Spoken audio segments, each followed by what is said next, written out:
Yo de pequeñita viajé por primera vez con mi padre con 8 años a Kenia. Le acompañé, pues, hicimos un viaje familiar. Y desde que conocí pues, a aldeas pequeñas, empecé a entender con tan pequeña lo que era la pobreza, pero de verdad la pobreza en entornos rurales, que no era tan miserable como la de los entornos urbanos. Pero pude ver esas dos caras de la moneda, una niña pues con todo lo que quería, ¿no? Y de repente ver con esa falta de bienes materiales. Un viaje que me marcó.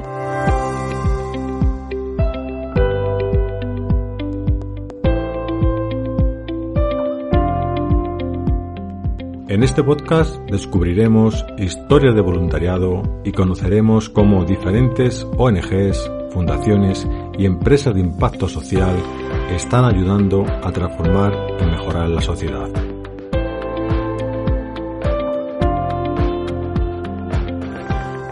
Bienvenidos al podcast con impacto social. Este podcast es el espacio donde residen las voces de personas innovadoras, agentes de cambio social, voluntarios y voluntarias que a través de su participación en organizaciones del tercer sector y en empresas sociales consiguen transformar la sociedad y con ello llevar que todas las ideas e iniciativas con impacto social lleguen al mundo real, ¿no? Y en esta ocasión contamos con la participación de Brezo Sintes. Brezo tiene una larga experiencia en el tercer sector como voluntaria, además de trabajar en empresas con impacto social, ¿no? Actualmente trabaja en inversión de impacto y, bueno, te quería dar la bienvenida, Brezo. Muchas gracias por aceptar nuestra invitación. Gracias a ti, Ángel, por este ratito también.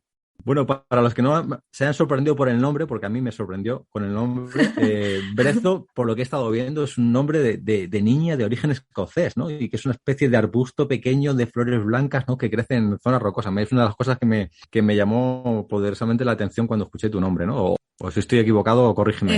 Eso es, o sea, lo has clavado, ¿no? Es un arbusto muy resistente al frío que está en las montañas y sobre todo se encuentra en Escocia. Y en Inglaterra el nombre es heather, que es mucho más común, pero en España, según el INE, solo hay unas 60 mujeres con el nombre de Brezo y sobre todo en el norte de España, donde hay más Brezo, que es en Castilla y León, Asturias, Galicia, se ve mucho por el Camino de Santiago. Así que nada, mis padres amantes de la naturaleza me pusieron esto porque, dijeron que ya vislumbraban que iba a ser una niña de campo, amante y protectora de lo que nos rodea, y así es, de hecho. Sí, me he involucrado mucho en estos temas. Bueno, pues cuéntanos un poco, si quieres, tu experiencia en este sector de impacto y, sobre todo, yo creo que comenzaste con el voluntariado, ¿no? O sea, ¿qué te impulsó a ti a ser voluntaria, ¿no? Sí, pues mira, te cuento un poco cómo fue el germen, digamos, de lo que siempre suele haber como ese pequeño chispazo que llamo yo o algo que te hace clic y que de alguna manera te incomoda para seguir indagando, ¿no? Y entonces, bueno, yo de pequeñita viajé por primera vez con mi padre con 8 años a Kenia. Le acompañé, pues hicimos un viaje familiar, ¿no? Le acompañamos y fuimos toda la familia y desde que conocí pues, a aldeas pequeñas en esas tierras por aquel entonces lejanas, que yo no tenía esa perspectiva ni relación con la geografía para entender dónde estaba, en qué continente, ¿no? África, que lo veíamos tan grande. Y de repente pues empecé a entender con tan pequeña lo que era la pobreza, pero de verdad la pobreza en entornos rurales, que no era tan miserable como la de los entornos urbanos. Pero pude ver esas dos caras de la moneda y dije, oye, ¿qué está pasando, no? Yo aquí, una niña pues con todo lo que quería, ¿no? Y de repente trasladarme a aquel lugar con pues ver con esa falta de bienes materiales. Entonces, pues fue un viaje que me marcó. En el cole no paraba de dibujar lo que había visto, las profesoras diciendo, pero bueno, esta niña está no sé, poseída, porque no paraba de trasladarme a ese lugar, y se me quedó la idea de tengo que volver a ver, o sea, por entender más acerca, ¿no? de estas gentes y sus culturas. Entonces, pues nada, me hice mayor, acabé el colegio y nada más empecé la universidad, sabía que tenía que volver a África, y el primer año de carrera fui por primera vez a Sudáfrica a un voluntariado con un colegio mayor. Fuimos un grupo de chicas para ayudar a una escuela primaria.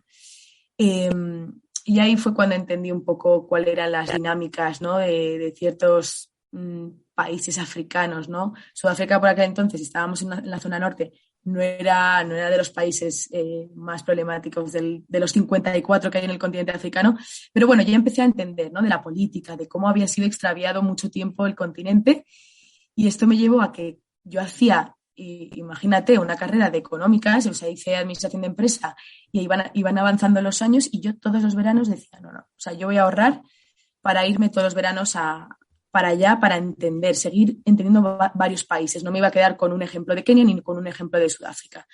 Y así fue. Entonces, yo veía pues cosas de empresas, que estaba fenomenal, cómo entender un modelo de negocio, pero también quería entender qué había detrás de una ONG, qué había detrás de la cooperación al desarrollo. Y empecé a investigar y había intereses económicos incluso en la cooperación al desarrollo. O sea, que yo le veía como ciertas sinergias. Y entonces volví a Kenia en el segundo año de carrera. En el tercero fui a Zambia con una ONG Kenia y Zambia, que era la misma ONG, se llamaba Kubuka. Y me llamó la atención, elegí esa ONG porque empezaba ya a emplear el término de microcréditos y empresa social en el lugar de origen. Y dije yo, yo hago empresa, esto qué interesante, ¿no? Juntar la parte de impacto social con la parte de finanzas y de economía en general. Entonces, opté por irme para allá porque estaban instaurando unas empresas sociales en Kenia y en Zambia que a su vez retroalimentaban con los beneficios otros proyectos más filantrópicos, con lo cual el dinero que los donantes daban iba a quedarse, digamos, funcionando e impactando a otros proyectos. No iba a acabarse cuando el dinero se acabase, digamos, ¿no? Entonces, esto me llamó muchísimo la atención y ya desde entonces, el cuarto ya año, te estoy haciendo como un poco la evolución, ¿eh? El cuarto año de carrera llega el momento de decidir dónde hacer un intercambio o unas prácticas de administración de empresa. Y yo tenía clarísimo que iba a rebelarme contra, o sea, bueno, pues por no seguir como la masa en general de irte a un banco o irte a una gran empresa o una startup, me daba igual. Yo quería decir, oye, se puede hacer económicas y también optar por trabajar en el tercer sector.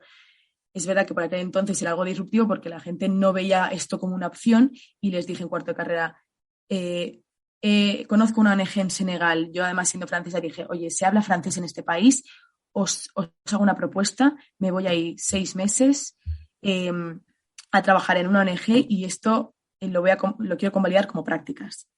Y es más, les dije, y encima el trabajo de fin de grado va a ser sobre el trabajo de campo que vaya a hacer en Senegal.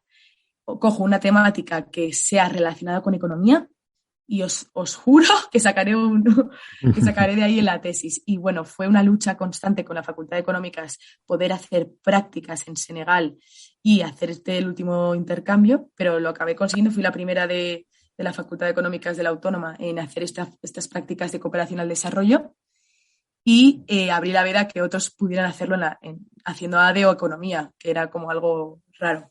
Entonces me fui para allá y esto era en el 2017 y fui a trabajar para un movimiento de niños y jóvenes trabajadores.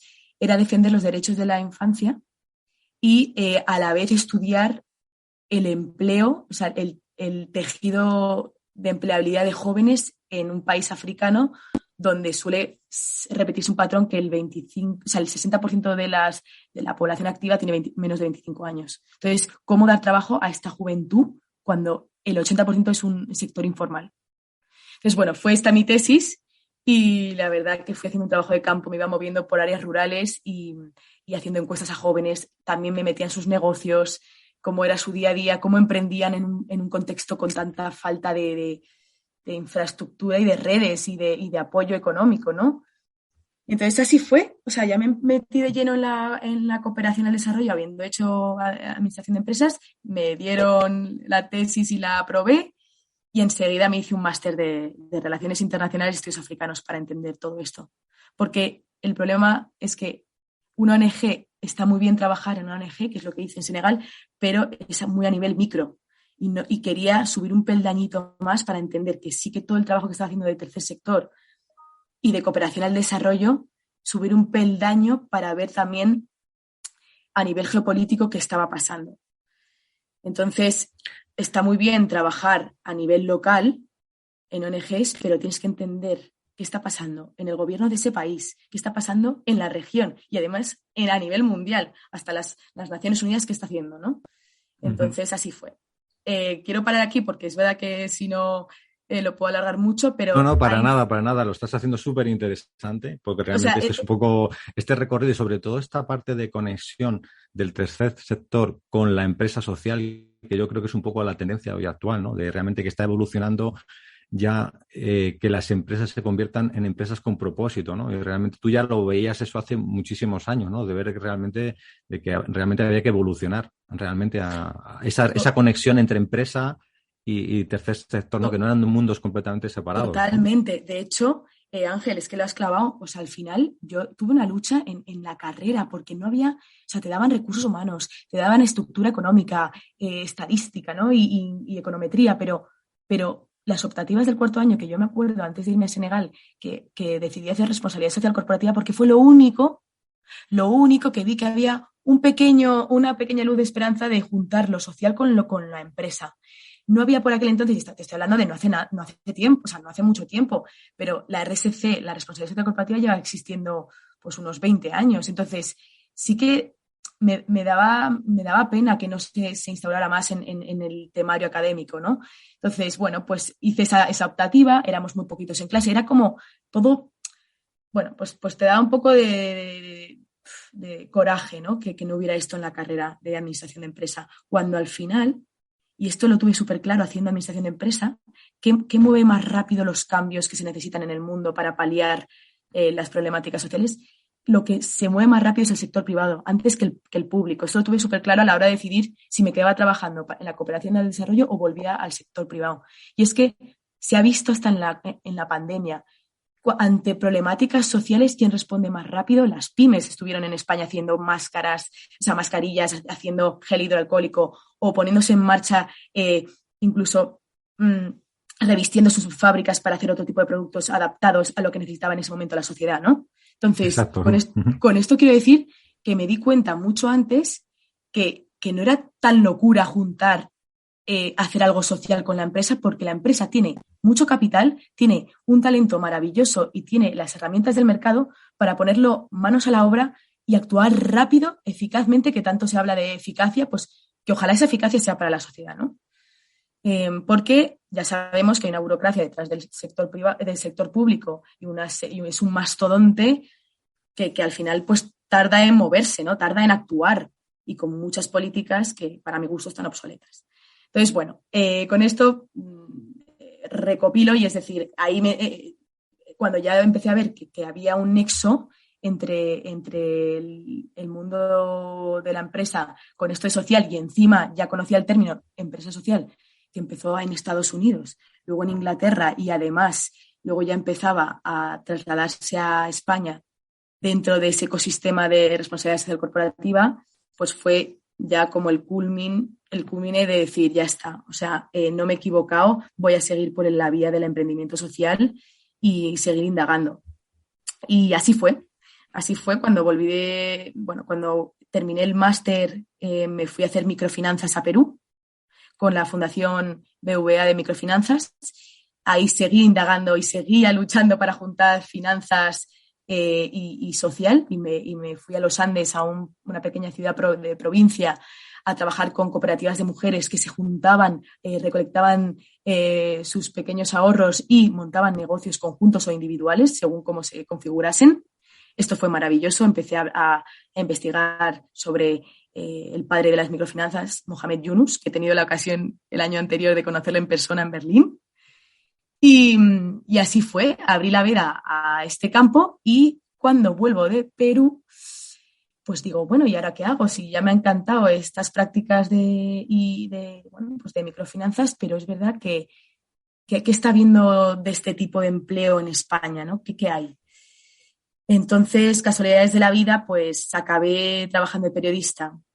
Y todo esto muy reciclado. Imagínate lo que te abre las puertas a administración de empresa. Puedes acabar siendo periodista y meterte en comunicación. Y así fue.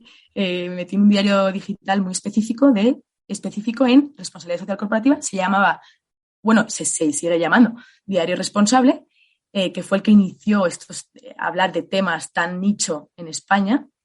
Y bueno, me enamoré de la temática y ahí empecé a meter artículos de emprendimiento social, ir a eventos. Ya veía que había un pequeño ecosistema en España que se estaba fraguando con emprendedores que ya empezábamos a conocer, como la empresa social Ecoalf, Aguara de las botellas no cilíndricas, sino como las hicieron ellos rectangulares y con plástico reciclado. Empecé a investigar otras pequeñas empresas de otros productos de cáñamo como Hemper, en vez de algodón, que es que despilfarra mucha agua.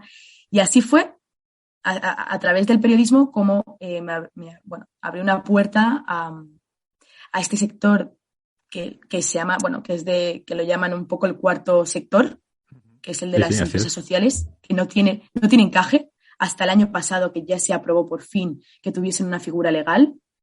Y porque antes los emprendedores sociales legalizaban sus organizaciones como sociedades limitadas y ahora ya tienen otra figura que me parece que, si no me equivoco, son empresas de interés social. Y nada, entonces, todo esto me llevó al mundo de la inversión de impacto finalmente, porque estaba muy bien conocer el lado de los emprendedores, pero ¿quién estaba dando financiación a estos emprendedores? ¿Quién apostaba por estos emprendedores? ¿Quién está apostando a día de hoy? Y pues son los inversores de impacto. Entonces dije, oye, qué interesante, ¿no? Voy a indagar sobre el lado del inversor, que también es parte de lo que venía haciendo en empresa. Y ya... me está haciendo gracia cómo lo estoy contando, porque parezco que, he ido encontrando, yo creo que se ha ido haciendo puzzles, ¿no?, en el camino. Sí, sí. Es como decía Steve Jobs, que muchas veces al final, cuando ves los puntos, ¿no?, al principio parece que no tiene sentido, ¿no?, y cuando miras atrás es cuando ves un poco cómo enlazan todo este recorrido que has ido haciendo, ¿no? Totalmente, es que son todos nodos que luego todo está interrelacionado. O sea, creo que yo siempre les digo, porque a amigos, incluso a personas que se quieren meter en este sector, les digo, es que no tienes que haber hecho, es decir, no porque no tengas experiencia en voluntariado no puedes entrar. Es que de cualquier expertise, de cualquier sector, puedes aportar a este ámbito, porque es muy transversal. Es que esto del emprendimiento social o del impacto social tendría que estar en todo tipo de sectores. Debería ser el eje, el propósito que guía a todos los sectores, ¿no? Al fin y al cabo, porque somos todos, que todos queremos que las generaciones futuras permanezcan en igualdad de condiciones que nosotros, ¿no? Y que no empeorar lo que ya tenemos. Entonces, al final sí que todo tiene relación, y es más, esto fue porque me acuerdo, siendo periodista, que yo conocí Open Value, que es a día de hoy donde estoy trabajando. Conocí Open Value porque fui a una charla de periodistas de impacto que habían organizado, y desde ahí empecé a abrir el camino a la inversión de impacto, a hablar sobre ello en artículos. Cuando apenas se hablaba de esto, mi jefe me compraba que hiciese ese tipo de contenidos, y así fue como orgánicamente fui entrando paulatinamente en este mundillo, hasta que llega un momento decisivo donde dejo de trabajar de periodista.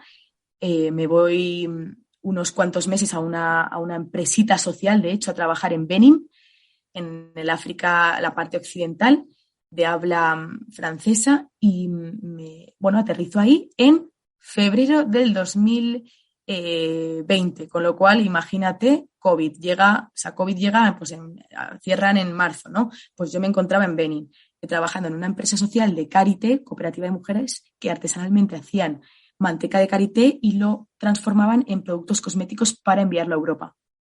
Entonces estuve ahí, yo iba a estar para 3 meses, me pilla en medio de pandemia, y al mes y medio nos tenemos que volver todos los cooperantes. Y me veo en una situación de, fenomenal.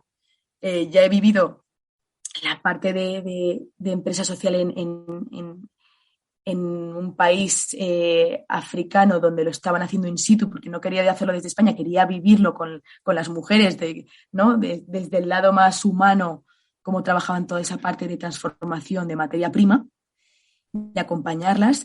Y cuando vuelvo, me desorientada total, porque había vivido una experiencia muy humana en una pequeña aldea al norte, cerca de Nigeria, donde el tiempo transcurría muy lento, y yo veía a las noticias del COVID como pues esa histeria europea, ¿no? De guantes de látex, nos encerramos, ¿no?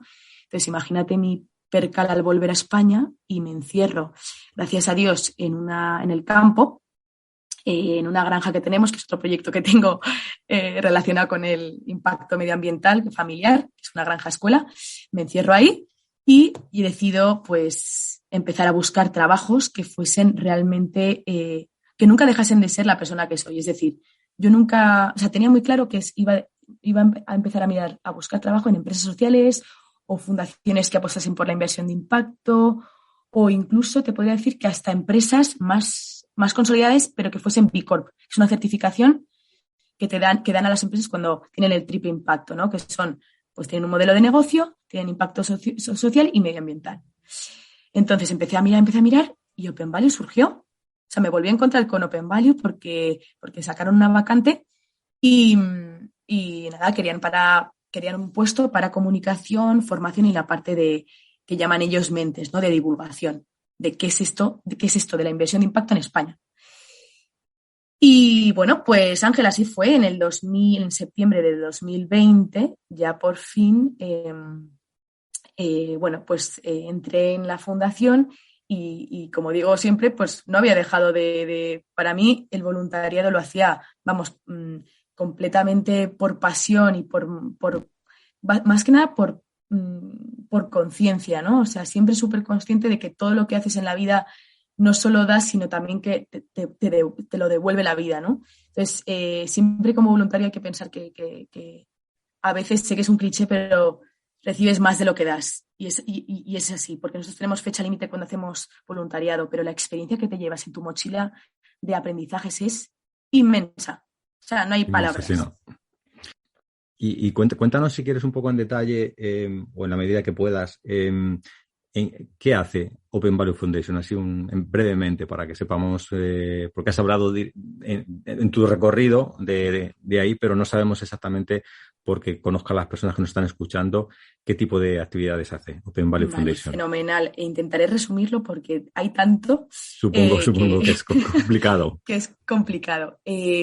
Bueno, ¿por qué digo que es una fundación disruptiva? O sea, para mi gusto, la fundadora, que es María Ángeles León López, es una persona visionaria, ¿no? Porque entendía y entiende que las finanzas tiene un componente muy poderoso para poner el dinero a trabajar, ¿no? Como dice ella.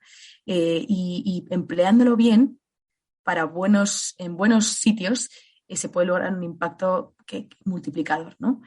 Entonces, bueno, la inversión de impacto al final es una vía para atajar problemas sociales con la fuerza del mercado, ¿no? De lo que al final es como digo yo, un capitalismo más consciente. Tenemos a día de hoy un capitalismo, y perdóname la palabra, salvaje, que prima solo el beneficio económico, esa rentabilidad económica como primera prioridad, y en detrimento de otros grupos de interés que se quedan con impactos a muchas veces que empeoran su calidad de vida, ¿no? Entonces, la inversión de impacto es ya no es solo el binomio rentabilidad-riesgo, sino que añaden el trinomio impacto. Es, al final, rentabilidad, riesgo, impacto. Incorporan en la estrategia y en los criterios, en los comités de inversión, esa parte de impacto a la hora de invertir. ¿Y esto qué quiere decir? Es ir a poner el dinero en los ahorros de los inversores y diversificar sus carteras y ponerlo en proyectos que de verdad estén demostrando, con una medición de impacto rigurosa, estén demostrando que están mejorando la calidad de vida de las personas más vulnerables del planeta, que lo llamamos nosotros que forman parte del bottom billion, ¿no? ¿Y dónde se encuentran esas personas más vulnerables? En nuestro caso identificamos que era el continente africano. Entonces, la fundación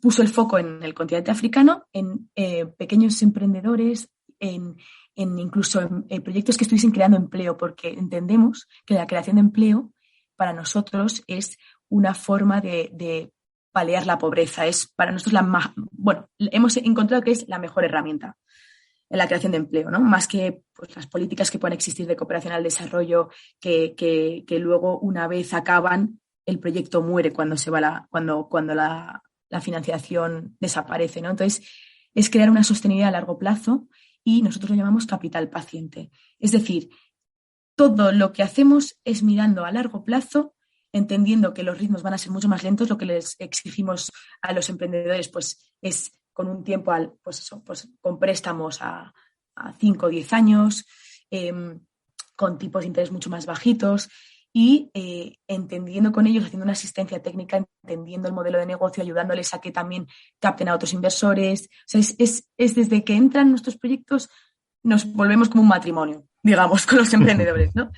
Entonces, a mí esa forma de cómo trabajaba esta fundación, que no simplemente era hacer donaciones y desentenderse de alguna manera o incluso solo reportar ese proyecto y ahí se queda y no hay una continuidad, eso ya lo veía que eso es necesario y en ciertos tramos y tiene que seguir existiendo la filantropía, pero había que combinarla. Y esto es lo que ahora voy como al lema, ¿no?, de la fundación, y es que es una fundación familiar que ofrece, o que emplea un modelo híbrido entre la filantropía y la inversión de impacto.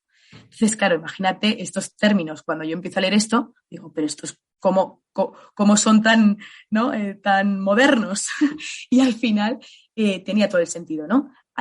Hay momentos en los que sí que damos donación porque son tan semilla los proyectos que de momento no pueden optar a préstamo.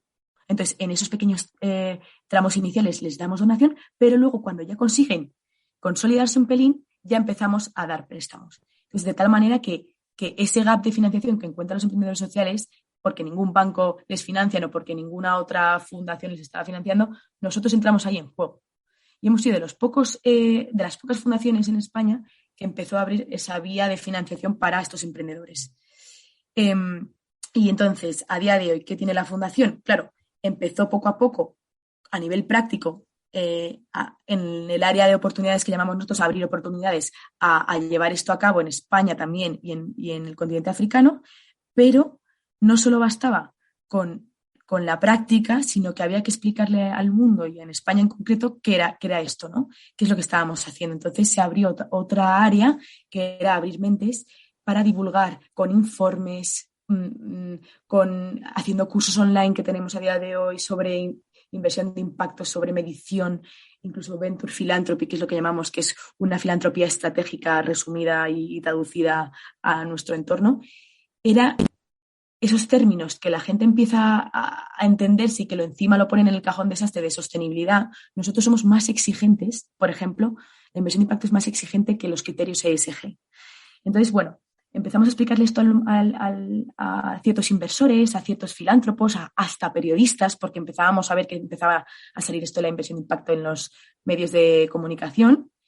Y a día de hoy, lo que hemos conseguido en la parte de divulgación es crear lo llamamos un NAB, que se llama Spain NAB a día de hoy, que es catalizar todo lo que está viniendo de conocimiento de la inversión de impacto en una entidad que hiciese el lobby y también que promulgase todo tipo de investigaciones e involucrase a la administración pública y al sector privado, que es súper interesante esto, porque la administración pública ya está metiéndose en la inversión de impacto con bonos de impacto social que está dando también. Entonces, estamos viendo que se está moviendo mucho y que en el 2017, cuando Open Value lanzó esto, era una locura y a día de hoy ya están entrando muchos más players que llamamos, muchos más actores. Entonces, pues esto ha sido como como digo yo, el termómetro está subiendo, ¿no? Y estamos entrando ya en calor en cuanto al ecosistema de impacto en España. Ya somos más, ya hay no está solo involucrado el sector privado y la administración pública, sino que también el tercer sector, que es un poco lo que estamos hablando en este podcast, se está también metiendo. Ya estamos perdiendo el miedo que las ONGs se involucren y hagan cosas conjuntas con las empresas. Y entonces esto está siendo maravilloso también. Entonces, esto es un poco lo que hacemos. Y por darte ejemplos, ¿qué empresitas así, o empresas sociales en las que estamos apoyando económicamente? Pues por darte ejemplo, hay en España, seguramente os suene, Apadrina en Olivo, que Ángel, no sé si te suena, que está luchando por la despoblación en España, entonces está con todo el tema de España vacía, que es algo que está surgiendo mucho en las en mesas redondas, en conferencias, ¿no? Uh-huh. Y estamos apoyando mucho esta causa y la creación de empleo en áreas rurales de España. Entonces, la Padrina en Olivo, por ejemplo, lo que hace es vende aceite, recupera olivares abandonados y trae personas nuevas, familias nuevas a los pueblos, por ejemplo, en este caso de Teruel. Con lo de Teruel existe, pero bueno, que sí. Entonces estamos en ese punto apoyando pues, este tipo de causas. También estamos apoyando causas, por ejemplo, en África con el tema del tabú de la menstruación. Entonces, una empresa social que se llama Big Girl está dando acceso a productos de menstruación a niñas, tanto a precios asequibles como también los está ofreciendo dependiendo de un poco de qué entornos provienen este colectivo de niñas y mujeres vulnerables. Les está ofreciendo productos pues desde ropa interior desechable, porque ahí no hay medios, no existen productos de higiene para la mujer, ¿no? Entonces, bueno, todo este tinglao, o sea, que te estoy contando desde un extremo, estamos hablando de cooperativas o incluso la España vacía, hasta irse a África a hablar de productos menstruales, ¿no? O, por ejemplo, también algo más filantrópico que hemos estado también apoyando, pues colectivo de mayores, con Adopta un Abuelo, otra organización, o con Valia con la Fundación Valia para también escolarizar y todo un acompañamiento a niños en situación de vulnerabilidad en barrios como en Madrid, ¿no? En San Blas, en varios barrios o en otras ciudades españolas, ¿no? Entonces, bueno, que hemos abierto el abanico a muchos ámbitos de actuación. No nos cerramos. Es verdad que en el de salud no hemos entrado todavía, no somos expertos en esto, pero sobre todo siempre lo que defendemos nosotros, y esto para acabar como indicador clave, es que defendemos la inclusión socioeconómica. Entonces, todos los proyectos que estén relacionados, lo digo también para los oyentes, que estén relacionados con esto, tanto en España como en el continente africano, nosotros entramos ahí a financiar y además a hacer asistencia técnica para apoyarles, para seguirles cómo tienen que hacer una teoría del cambio a la hora de justificar su impacto y medirlo. Entonces, bueno, nos hemos vuelto expertos en esto y en comunicarlo, que de hecho yo estoy en la parte de comunicación porque creemos que es muy necesario y que no todo sea cajón desastre de decir que esto es sostenibilidad. No, inversión de impacto es más que sostenibilidad. Es más que pensar a largo plazo. Sí, completamente de acuerdo contigo. De todas maneras, pondremos en las notas del podcast todo el link a sí, Open Value Foundation, sí, para claro, que luego realmente cualquiera que esté interesado lo escuche, ya sean ONGs, empresas sociales o incluso alguna persona que esté en una idea, como comentabas, un poco una idea a lo mejor más semilla y que realmente necesites ayuda. Cualquiera, porque realmente es un poco nuestros oyentes o hacia quien nos dirigimos son personas de impactos, ¿no? Personas que quieren crear un cambio, ¿no? Ya sea a través de participar en ONGs o fundaciones o las propias organizaciones, fundaciones o empresas de impacto. Cualquier persona que quiera cambiar algo, que considera que sea justo, que tenga un propósito realmente, pues les intentaremos un poco ayudar en ese camino y sobre todo en la parte económica, que muchas veces es la parte que estás comentando y que es la más complicada, ¿no? Efectivamente, o sea, necesitamos personas dispuestas, ¿no? Al final es la motivación lo que más mueve el mundo, no tanto de qué sector vengas, de qué bagaje tengas profesional. Yo creo que con, ¿no? O sea, las ideas claras de qué quieres, o sea, dónde quieres incidir y tú como persona qué quieres aportar, ¿no? Por tu paso en esta vida volátil y efímera, pues bueno, que todo sea para mejor, porque al final cada vez somos más en el planeta y que por lo menos se haga lo más, bueno, pues lo más, te diría yo, humano posible, ¿no? Porque es que vemos cada cosa que es alucinante, ¿no? Que giramos o miramos hacia otro lado cuando pasan cosas fuera de nuestras fronteras y creo que, de hecho, y esto ya lo defiendo ya a título personal, ¿no? Que por qué tanto, en mi caso, ha habido tanto, o sea, me he volcado tanto con el continente africano y creo que es que al final no somos tan dispares, aunque haya un mar de por medio. Hay una cultura de la familia y de la unión, de la comunidad, que lo tenemos también mucho en España y veo muchas similitudes. Y a mí es que esto que de los pueblos africanos, de cómo esa entreayuda, solidaridad entre familias, vamos, también lo puedes ver en España y es por eso me he sentido como en casa siempre que he ido ahí.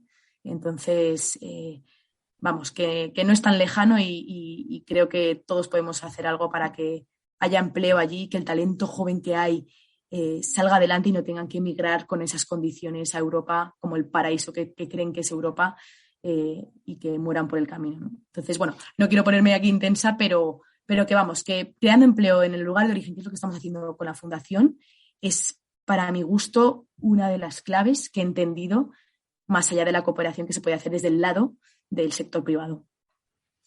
Pues sin lugar a duda y sobre todo teniendo en cuenta que en África también es uno de los sectores menos bancarizados, ¿no? Que realmente desde el Exacto. punto de vista de llegar a conseguir ese tipo de inversión es más complicado, ¿no? Llegar a ellos. Entonces, bueno, creo que estáis haciendo un trabajo impresionante, o sea, impresionante, y creo que realmente que se unan muchísimos, que decías, muchos players, muchas inversiones de impacto, necesitamos mucho más, o sea, realmente, o sea, aunque sean competencias, no son competencias, son colaboraciones. Exacto. Y creo que esas sinergias y realmente personas con propósito, creo que hay muchísimas, con ganas de hacer cosas y realmente que haya muchas organizaciones como la vuestra y con personas como tú que quieran hacer esos cambios e implementarlos y ayudar en esa parte económica y lo que no es económica, pues creo que crearemos un mundo mejor entre todos, ¿no? O sea que muchas gracias por todo lo que estáis haciendo y el granito de arena que estamos poniendo ahí entre todos. Pues muchas gracias por dar voz a también esos ejemplos de empresas y de emprendedores que lo están haciendo posible y nada, yo soy simplemente un puente de esas historias y ojalá que lleguen lejos. Pues muchas gracias por tu participación. Ha sido una conversación súper interesante y nada, también tenerte aquí en el podcast, pues también ha sido un placer charlar contigo. Un Muchas placer a gracias. ti. Pues nada, nos vemos en otra ocasión. Hasta Muchas gracias. luego. Un abrazo. Hasta pronto. Este podcast es posible gracias a IDAPIS, el Instituto para el Desarrollo de Aplicaciones Tecnológicas de Innovación Social, una organización sin ánimo de lucro de ámbito nacional impulsada con el propósito de crear un impacto positivo en la sociedad para lograr un mundo mejor a través de la educación, la investigación, el desarrollo y la innovación social.